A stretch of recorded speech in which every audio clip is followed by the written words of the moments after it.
હરિયાણાના હિસારમાં રહેતી લોકપ્રિય યુટ્યુબર અને ટ્રાવેલ વ્લોગર જ્યોતિ મલ્હોત્રાની પાકિસ્તાન માટે જાસૂસી કરવાના ગંભીર આરોપસર ધરપકડ કરવામાં આવી છે। આ કેસમાં પંજાબ અને હરિયાણા પોલીસે કુલ 6 શંકાસ્પદ વ્યક્તિઓની પણ ધરપકડ કરી છે, જેમાં જ્યોતિ મલ્હોત્રા પર ખાસ ધ્યાન કેન્દ્રિત કરવામાં આવ્યું છે। ભારતીય સુરક્ષા એજન્સીઓ દ્વારા મળેલા ગુપ્ત ઇનપુટના આધારે આ કાર્યવાહી હાથ ધરવામાં આવી હોવાનું જાણવા મળ્યું છે। પોલીસ તપાસમાં જાણવા મળ્યું છે કે જ્યોતિ મલ્હોત્રા 2023માં પાકિસ્તાન હાઈ કમિશનના અધિકારી એહસાન ઉર રહીમ ઉર્ફે દાનિશના સંપર્કમાં આવી હતી। આ સંપર્ક દરમિયાન તેમણે પાકિસ્તાનની ગુપ્તચર એજન્સી એટલે કે ISI સાથે સંવેદનશીલ માહિતી શેર કરી હોવાની કબૂલાત કરી છે। આ ઉપરાંત તેની પાકિસ્તાનની 2 વખતની મુલાકાતો અને ચીનની યાત્રાઓ પણ તપાસના દાયરામાં છે।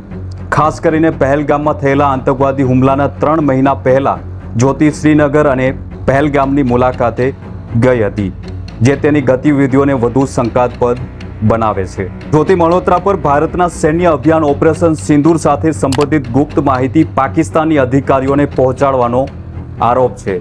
આ કેસમાં તેની સામે ઓફિશિયલ સિક્રેટ એક્ટ 1923ની કલમ 3, 4 અને 5 તેમજ ભારતીય ન્યાય સંહિતા BSSની કલમ 152 હેઠળ ગુનો નોંધવામાં આવ્યો છે।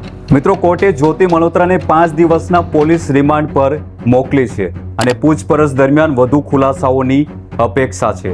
ભારતીય ગુપ્તચર એજન્સીઓ અને હિસાર પોલીસ તેના નાણાકીય વ્યવહારો, સોશિયલ મીડિયા પોસ્ટ અને અન્ય સંબંધિત સાથીઓની ભૂમિકાની ઊંડાણપૂર્વક તપાસ ચલાવી રહી છે। જ્યોતિ મલ્હોત્રાનો કેસ ભારતીય રાષ્ટ્રીય સુરક્ષા અને સોશિયલ મીડિયા પ્રભાવકોના દુરુપયોગના મુદ્દાને ઉજાગર કરે છે। આ ઘટના દેશની સુરક્ષા એજન્સીઓ માટે એક ચેતવણી છે કે આધુનિક યુગમાં જાસૂસીના નવા સ્વરૂપો માટે લડવા માટે સતત સતર્કતા ખૂબ જ જરૂરી છે। આગામી દિવસોમાં આ કેસમાં થનારા ખુલાસાઓ પર સૌની નજર રહેશે।